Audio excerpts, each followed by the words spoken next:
अर्थी को कंधा देने वालों के साथ क्या होता है? दोस्तों, हम सबके जीवन में कभी ना कभी वह क्षण अवश्य आता है जब हमें किसी ना किसी की अर्थी को कंधा देना पड़ता है। कभी अपने पिता की, कभी माँ की, कभी किसी मित्र की और कभी किसी ऐसे अनजान व्यक्ति की जिसका नाम तक हम नहीं जानते। हम उसे एक सामाजिक परंपरा समझकर निभा देते हैं। राम नाम सत्य है कहते हुए श्मशान तक चले जाते हैं। लकड़ियां जलती हैं, धुआं उठता है और कुछ ही देर बाद हम हाथ पैर धोकर फिर अपनी दुनिया में लौट आते हैं। हमें लगता है काम पूरा हो गया, पर क्या सच में सब कुछ वहीं समाप्त हो गया?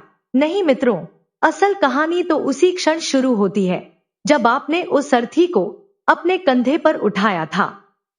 आपने कभी सोचा है, जिस पल आपका कंधा उस मृत शरीर से स्पर्श करता है, उस पल वास्तव में क्या घटता है? क्या आप केवल लकड़ी और मांस का भार उठा रहे होते हैं, या फिर आप अनजाने में किसी और की पूरी जीवन यात्रा अपने भीतर समेट रहे होते हैं? गरुड़ पुराण के अनुसार मृत शरीर केवल एक निष्क्रिय वस्तु नहीं होता। उसके भीतर एक गूढ़ शक्ति छिपी रहती है जिसे मृत्यु ऊर्जा कहा गया है। यह वही ऊर्जा है जो उस आत्मा के अधूरे कर्मों, अधूरी इच्छाओं और अपूर्ण वासनाओं से बनी होती है। जब कोई जीवित मनुष्य उस शव को अपने कंधे पर उठाता है तो दो संसारों का स्पर्श होता है, जीवन और मृत्यु का। और उसी क्षण एक अदृश्य लेन देन शुरू हो जाता है। यदि उस समय मन अशांत हो, श्रद्धा ना हो या शास्त्रों के नियमों का उल्लंघन हो जाए तो वह मृत्यु ऊर्जा कंधे के माध्यम से मनुष्य के शरीर, उसके घर और उसके भाग्य तक में प्रवेश कर सकती है। इसीलिए शास्त्र कहते हैं, अर्थी को कंधा देना सिर्फ परंपरा नहीं बल्कि एक अत्यंत सूक्ष्म आध्यात्मिक कर्म है। यही कारण है कि गरुड़ पुराण में कहा गया है, जो व्यक्ति शुद्ध मन और नियमों के साथ किसी मृतक की अर्थी को कंधा देता है उसे अश्वमेध यज्ञ के समान पुण्य प्राप्त होता है। क्योंकि वह व्यक्ति न केवल एक शरीर को श्मशान तक पहुंचाता है बल्कि एक भटकी हुई आत्मा की अंतिम यात्रा में उसका सहायक बनता है। और यही वह रहस्य है जिसे अधिकतर लोग समझ ही नहीं पाते। क्या आप जानते हैं वह कौन सी भयानक भूल होती है जिसे करने पर अर्थी में लेटी आत्मा कंधा देने वाले के पीछे पीछे उसके घर तक चली आती है? सबसे पहले हमें यह समझना होगा कि शास्त्र अर्थी को कंधा देने को इतना पवित्र क्यों मानते हैं। गरुड़ पुराण में भगवान विष्णु कहते हैं, जो व्यक्ति किसी अनाथ या लावारिस शव को कंधा देता है उसे 1000 यज्ञों के समान पुण्य मिलता है। क्योंकि हिंदू धर्म में शरीर को केवल एक वस्त्र माना गया है और उस वस्त्र को सम्मान के साथ 5 तत्वों में विलीन करना सबसे बड़ा धर्म है। जब आत्मा शरीर छोड़ती है तो वह अत्यंत असहाय हो जाती है। वह ना चल सकती है, ना अपना अंतिम संस्कार स्वयं कर सकती है। ऐसे में जो व्यक्ति उसे अपने कंधों का सहारा देकर श्मशान तक पहुंचाता है वह उसके लिए भगवान के समान होता है। उस क्षण वह आत्मा दिल से उसे आशीर्वाद देती है, क्योंकि कहा गया है, मृत्यु के समय दिया गया श्राप और मुक्त होती आत्मा का आशीर्वाद दोनों कभी व्यर्थ नहीं जाते। वह आशीर्वाद इतना शक्तिशाली होता है कि कई जन्मों के पापों को भी भस्म कर सकता है, लेकिन इसी के साथ एक बहुत बड़ा खतरा भी जुड़ा होता है। ऊर्जा का नियम कहता है, ऊर्जा हमेशा उच्च से निम्न की ओर बहती है। जीवित व्यक्ति के भीतर प्राण ऊर्जा होती है और मृत शरीर के भीतर मृत्यु की नकारात्मक ऊर्जा। जब आप अर्थी को कंधा देते हैं तो आपका आभा मंडल उस शव की ऊर्जा से टकराता है। यदि मरने वाला व्यक्ति अत्यधिक पापी था, असंतोष में मरा था या उसकी अकाल मृत्यु हुई थी तो उसकी नकारात्मक तरंगे आपके भीतर प्रवेश करने लगती हैं। यह एक आध्यात्मिक संक्रमण होता है।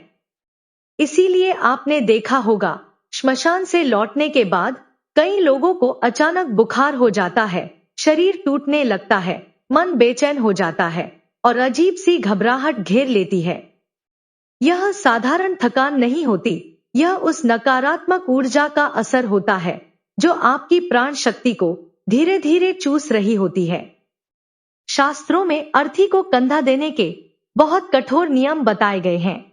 यह कोई साधारण काम नहीं है, यह एक आध्यात्मिक प्रक्रिया है। पहला नियम यह है, कंधा हमेशा विषम संख्या में कदम चलकर बदला जाए। 10 या 20 नहीं, बल्कि 11, 13 या 15 कदम चलकर दूसरे को कंधा देना चाहिए, क्योंकि विषम संख्या जीवन और मृत्यु के बीच संतुलन बनाए रखती है।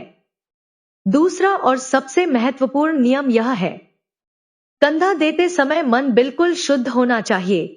उस समय ना व्यापार याद आए, ना घर की बातें, ना मोबाइल पर बातचीत और ना ही कोई हंसी मजाक, क्योंकि उस क्षण वह आत्मा सब देख रही होती है, वह सब सुन रही होती है। अगर उसे लगे कि आप उसके दुख का सम्मान नहीं कर रहे, तो उसका आशीर्वाद धीरे से श्राप में बदल सकता है। एक ऐसी ही घटना का वर्णन मिलता है। एक व्यक्ति ने मजाक करते हुए एक शव को कंधा दिया था। श्मशान से लौटने के बाद उसे ऐसा लगने लगा जैसे कोई भारी वजन अब भी उसके कंधे पर रखा है। दिन बीतते गए, वजन बढ़ता गया और उसका मन टूटता चला गया। डॉक्टरों को कोई रोग समझ नहीं आया और अंत में वह व्यक्ति पागल हो गया। इसलिए कहा गया है, अर्थी को कंधा देना एक तपस्या है। इसे कभी भी खेल या औपचारिकता समझने की भूल मत करना। अब आइए उस रहस्य की ओर चलते हैं जो आपको अंदर तक हिला देगा।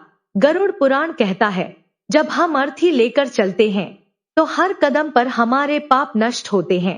शास्त्रों में कहा गया है, पदे पदे अश्वमेधस्य फलम, अर्थात हर कदम पर अश्वमेध यज्ञ का पुण्य मिलता है। प्राचीन काल में राजा महाराजा स्वर्ग पाने के लिए असंख्य धन खर्च करते थे, पर कलयुग में भगवान ने वही फल एक सरल मार्ग से दे दिया है। जब आप निस्वार्थ भाव से किसी की अंतिम यात्रा में उसका भार उठाते हैं, तो उस वजन के नीचे आपके पुराने पाप कुचल कर नष्ट हो जाते हैं। यह एक गूढ़ प्रायश्चित है, क्योंकि प्रकृति का नियम है, जो किसी का बोझ उठाता है, ईश्वर उसका बोझ हल्का कर देता है। लेकिन यह पुण्य तभी मिलता है जब आपके मन में कोई स्वार्थ नहीं होता। अगर आप दिखावे के लिए, लोगों के डर से या नाम कमाने के लिए कंधा दे रहे हैं, तो वह पुण्य नहीं, पाप बन जाता है। गरुड़ पुराण कहता है, कंधा देते समय व्यक्ति को मौन रहना चाहिए या केवल ईश्वर का नाम लेना चाहिए। राम नाम सत्य है, सबसे श्रेष्ठ मंत्र माना गया है। यह शब्द सिर्फ लोगों को सुनाने के लिए नहीं, बल्कि उस आत्मा और स्वयं को यह याद दिलाने के लिए है कि यह शरीर असत्य था और परमात्मा ही सत्य है। यह ध्वनि मृत्यु की नकारात्मक ऊर्जा के विरुद्ध एक अदृश्य कवच बन जाती है। जो लोग अर्थी के साथ चलते हुए बीड़ी, सिगरेट या पान लेते हैं, वे भारी पाप के भागी बनते हैं, क्योंकि श्मशान की यात्रा कोई साधारण यात्रा नहीं होती। वह एक पवित्र तीर्थ यात्रा होती है, जहां किया गया हर कर्म सीधे भाग्य पर असर डालता है। अब आता है दिशा का रहस्य। क्या आपने ध्यान दिया है, अर्थी को ले जाते समय शव का सिर आगे की ओर होता है, लेकिन श्मशान के द्वार पर पहुंचते ही उसे घुमा दिया जाता है और पैर आगे कर दिए जाते हैं। ऐसा इसलिए किया जाता है क्योंकि घर से श्मशान तक आत्मा अभी भी घर की ओर मोह रखती है। वह सोचती है, शायद मैं लौट सकूं। लेकिन श्मशान के भीतर पैर आगे करना उसे यह संदेश देता है कि अब तुम्हारी यह यात्रा समाप्त हुई, अब पीछे मत देखो, अब आगे बढ़ो। जो व्यक्ति उस समय कंधा देता है, वह उस आत्मा को परलोक की दिशा दिखा रहा होता है। यदि यह दिशा परिवर्तन ना किया जाए, तो आत्मा भ्रम में पड़ जाती है और वापस लौटने की कोशिश करती है। अब एक गूढ़ प्रश्न उठता है, क्या अपने पिता की अर्थी को कंधा देना और किसी अनजान की अर्थी को कंधा देना एक जैसा होता है? गरुड़ पुराण कहता है, पिता को कंधा देना ऋण चुकाना है और अनजान को कंधा देना पुण्य कमाना है। पिता ने आपको बचपन में अपने कंधों पर बिठाया था। आप जब उन्हें अंतिम बार कंधा देते हैं, तो जीवन का चक्र पूर्ण होता है। उस क्षण की भावना आपको मोक्ष के द्वार तक ले जाती है। वह पितृ ऋण से मुक्त होने का अंतिम अवसर होता है। जब आप किसी अनजान या लावारिस शव को कंधा देते हैं तो वहां मोह नहीं होता, वहां केवल करुणा होती है। और शास्त्रों में कहा गया है, करुणा भक्ति से भी ऊंची होती है। जिस व्यक्ति का कोई नहीं होता उसका सहारा स्वयं भगवान शिव बनते हैं। इसीलिए कहा गया है, जो लावारिस शव को कंधा देता है उसके सिर पर शिव का हाथ होता है। ऐसे व्यक्ति को अकाल मृत्यु नहीं आती और जीवन के बड़े संकट उससे दूर रहते हैं। लेकिन इसके बाद सबसे बड़ा रहस्य शुरू होता है।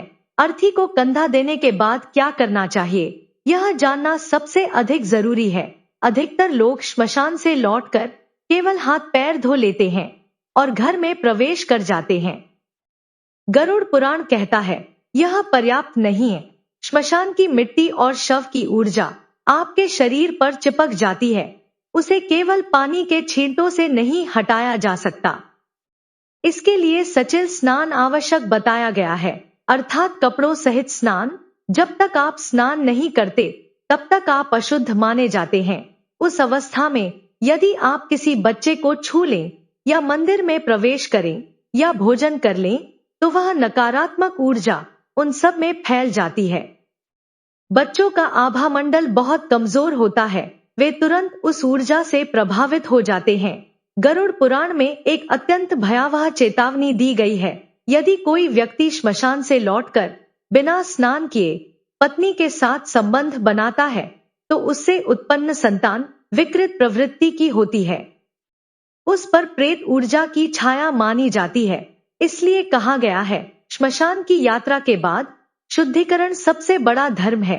यह बात सुनने में अजीब लग सकती है, लेकिन यह ऊर्जा का विज्ञान है। मृत्यु की ऊर्जा और जीवन की ऊर्जा एक दूसरे के बिल्कुल विपरीत होती है। जीवन सृजन की शक्ति जीवन को आगे बढ़ाती है और मृत्यु विनाश की शक्ति। इन दोनों का मिलन संतुलन को तोड़ देता है। इसीलिए श्मशान से लौटने के बाद कुछ विशेष क्रियाएं अनिवार्य बताई गई हैं। नीम की पत्ती चबाना, लोहे को छूना और अग्नि के दर्शन करना। नीम की कड़वाहट मन के शोक को काटती है। लोहा नकारात्मक शक्तियों को तोड़ता है और अग्नि शुद्धि का प्रतीक है। ये छोटी छोटी क्रियाएं हमें मृत्यु लोक से वापस जीवन लोक में ले आती हैं। अब एक प्रश्न उठता है, क्या महिलाओं को अर्थी को कंधा देना चाहिए? आज समय बदल रहा है और कई बेटियां अपने पिता को कंधा दे रही हैं। क्या यह शास्त्रों के विरुद्ध है? गरुड़ पुराण मुख्य रूप से पुरुषों को यह अधिकार देता है, पर इसका कारण भेदभाव नहीं बल्कि सुरक्षा है। श्मशान घाट तंत्र और अदृश्य शक्तियों का क्षेत्र माना गया है। वहां वातावरण में अनेक सूक्ष्म ऊर्जाएं घूमती रहती हैं। महिलाओं का मन और शरीर अधिक संवेदनशील होता है। उनका गर्भ सृजन का केंद्र होता है, जो भारी नकारात्मक ऊर्जा को जल्दी ग्रहण कर सकता है। इसका प्रभाव स्वास्थ्य और आने वाली संतान पर पड़ सकता है। भटकी हुई आत्माएं महिलाओं को जल्दी अपना लक्ष्य बनाती हैं। इसीलिए प्राचीन काल में उन्हें इस कठोर कर्म से दूर रखा गया था। पर जहां पुत्र ना हो और बेटी ही सब कुछ हो, वहां प्रेम और कर्तव्य सभी नियमों से बड़े हो जाते हैं। आत्मा ना स्त्री होती है ना पुरुष। यदि बेटी श्रद्धा और साहस से कंधा देती है तो ईश्वर उसे भी स्वीकार करते हैं। बस उसे शुद्धिकरण के नियमों का और अधिक पालन करना चाहिए। अब एक और स्थिति है जिसे समझना आवश्यक है। यदि कोई व्यक्ति आत्महत्या से मरा हो या भयानक दुर्घटना में मरा हो तो उसकी आत्मा अत्यंत असंतुलित होती है। वह अपनी मृत्यु को स्वीकार नहीं कर पाती। वह क्रोध और भ्रम से भरी होती है। ऐसी अर्थी को उठाते समय अचानक भारीपन महसूस हो सकता है। वह उस आत्मा की अशांति का संकेत होता है। कई लोगों ने यह अनुभव किया है कि कभी कभी अर्थी का वजन अचानक कई गुना बढ़ जाता है। ऐसा लगता है जैसे कोई उस पर ऊपर से बैठ गया हो। यह संकेत होता है कि आत्मा जाना नहीं चाहती, वह लौटना चाहती है। वह विरोध कर रही होती है, ऐसे समय में कंधा देने वाले को मन ही मन गायत्री मंत्र या महामृत्युंजय मंत्र का जाप करते रहना चाहिए। ये मंत्र आपके चारों ओर एक सुरक्षा चक्र बना देते हैं। कोई भी नकारात्मक शक्ति उस घेरे को पार नहीं कर पाती। यदि उस समय अजीब गंध आए या डर महसूस हो तो राम नाम का जाप तेज कर देना चाहिए। कभी कभी ऐसा भी होता है कि बाद में वह मृत व्यक्ति सपने में दिखाई देता है। यदि वह शांत और प्रसन्न दिखे तो समझिए आपकी सेवा स्वीकार हो गई, उसे गति मिल गई है, यह शुभ संकेत होता है। लेकिन यदि वह सपने में रो रहा हो, कुछ मांग रहा हो या आपको अपनी ओर खींच रहा हो तो यह चिंता की बात है। इसका अर्थ है उसका मोह अभी भी आपसे जुड़ा है। शायद आपके आंसुओं ने उसे बांध लिया हो या शायद वह आपसे सहायता चाहता हो। ऐसे में उसके नाम से अन्नदान करें या गीता के 7वें अध्याय का पाठ करें और उसका फल उसे समर्पित करें। इससे वह बंधन धीरे धीरे टूट जाता है। दोस्तों, अर्थी केवल लकड़ियों का ढांचा नहीं होती, वह इस संसार का सबसे कड़वा सत्य होती है। अर्थी शब्द का अर्थ ही है जब तक शरीर में प्राण है, हर रिश्ते का, हर व्यवहार का कोई ना कोई मतलब होता है। लेकिन जैसे ही प्राण निकलते हैं, वह शरीर सिर्फ एक अर्थ बनकर रह जाता है जिसका अब कोई मतलब नहीं होता। जब आप उसे कंधा देते हैं तो आप स्वयं को एक गहरी शिक्षा दे रहे होते हैं कि एक दिन मुझे भी इसी तरह 4 कंधों पर जाना है। मेरा घमंड, मेरा धन, मेरी दुश्मनी सब यहीं रह जाएगा। यही एहसास मनुष्य को विनम्र बनाता है और जो विनम्र होता है वही ईश्वर के निकट होता है। इसे ही श्मशान वैराग्य कहा गया है। गरुड़ पुराण यह भी बताता है कि किन लोगों को अर्थी को कंधा नहीं देना चाहिए। जो बहुत बीमार हो या जिसका शरीर कमजोर हो, उसे यह भार नहीं उठाना चाहिए। जिसके घर नवजात शिशु का सूतक लगा हो, उसे भी श्मशान नहीं जाना चाहिए। और जिसने अभी अभी विवाह या कोई मांगलिक कार्य किया हो, उसे भी इससे दूर रहना चाहिए, क्योंकि उन अवस्थाओं में व्यक्ति का आभा मंडल या तो बहुत कमजोर या बहुत संवेदनशील होता है। मृत्यु की ऊर्जा उसे नुकसान पहुंचा सकती है। यह स्वार्थ नहीं है, यह अपनी ऊर्जा की रक्षा है। अब एक ऐसा रहस्य है जिसे बहुत कम लोग जानते हैं। जब शव को श्मशान ले जाया जाता है तो रास्ते में खील और सिक्के क्यों फेंके जाते हैं? अधिकतर लोग समझते हैं यह केवल दान है, लेकिन इसके पीछे एक और गहरा रहस्य छिपा है। गरुड़ पुराण के अनुसार वे अदृश्य शक्तियों के लिए एक प्रकार की भेंट होते हैं। श्मशान की राह में भूत, प्रेत और भटकती आत्माएं होती हैं जो शव यात्रा में बाधा डाल सकती हैं। खील और सिक्के उनका ध्यान भटकाने के लिए फेंके जाते हैं ताकि अंतिम यात्रा निर्विघ्न पूरी हो सके। इसीलिए उन सिक्कों को उठाना भारी दोष माना गया है। वे धन नहीं होते, वे उस शव की बाधाएं होती हैं। जो उन्हें उठाता है वह दरिद्रता और रोग अपने घर ले आता है। अब एक और चेतावनी है, श्मशान में कभी थूकना नहीं चाहिए। वहां की लकड़ी, फूल या राख कभी घर नहीं लानी चाहिए। श्मशान की हर वस्तु मृत्यु लोक की संपत्ति होती है। अगर कोई व्यक्ति एक कंकड़ भी वहां से उठा लाता है तो वह एक अदृश्य अतिथि अपने साथ ले आता है। उसके बाद घर में भारीपन, अशांति और कलह शुरू हो जाती है। इसलिए श्मशान से बाहर निकलते समय अपने कपड़े झाड़कर मन ही मन यह कहना चाहिए, जो जिसका है वह वही रहे। मैं अकेला आया था और अकेला ही लौट रहा हूं। अब समझिए, कंधा देने का फल पूरी तरह आपकी भावना पर निर्भर करता है। अगर आपने डर या मजबूरी से कंधा दिया तो आपको केवल थकान और भय मिलेगा। लेकिन यदि आपने सेवा और वैराग्य से कंधा दिया तो आपको वह शांति मिलेगी जो बड़े योगियों को भी दुर्लभ है। वे 10 या 15 मिनट आपकी पूरी सोच बदल सकते हैं, क्योंकि उस समय आप जीवन और मृत्यु के बीच एक सेतु होते हैं। आप एक आत्मा को परमात्मा की ओर अग्रसर करने का माध्यम बनते हैं। इसलिए जब भी आपको कंधा देने का अवसर मिले तो पीछे मत हटिए। यह डर की नहीं, सौभाग्य की घड़ी होती है। बस नियमों का पालन कीजिए, मौन रहिए, ईश्वर का नाम लीजिए और लौटकर शुद्ध स्नान अवश्य कीजिए, क्योंकि हम जीवित हैं और हमें अभी इस संसार में अपने कर्तव्य निभाने हैं। मृत्यु का सम्मान करना चाहिए, मगर उसे ओढ़ना नहीं चाहिए। गरुड़ पुराण का यह ज्ञान अंधविश्वास नहीं, जागरूकता है। यह हमें सिखाता है कि जीवन और मृत्यु के बीच एक बहुत बारीक रेखा होती है और उस रेखा का सम्मान करना ही विवेक है। यदि आपने आज कुछ नया जाना हो तो इस ज्ञान को अपने प्रियजनों तक पहुंचाइए, क्योंकि सही जानकारी सबसे बड़ा सुरक्षा कवच होती है। बहुत से लोग अनजाने में गलती करते हैं और जीवन भर कष्ट झेलते हैं। आपका एक साझा किया गया शब्द किसी को बड़ी मुसीबत से बचा सकता है। अपने पितरों की शांति के लिए और उन आत्माओं के लिए जिन्हें आपने कंधा दिया है, मन में एक बार ओम शांति कहिए। जीवन नश्वर है पर कर्म अमर है। अच्छे कर्म करते रहिए, क्योंकि अंत में शरीर तो छूट जाता है पर कर्म साथ जाते हैं। दोस्तों, वीडियो आपको कैसी लगी कमेंट करके जरूर बताइए। अगर जानकारी उपयोगी लगी हो तो वीडियो को लाइक करें, अपने दोस्तों के साथ शेयर करें और ऐसे ही ज्ञानवर्धक वीडियो के लिए हमारे चैनल को सब्सक्राइब करें। धन्यवाद।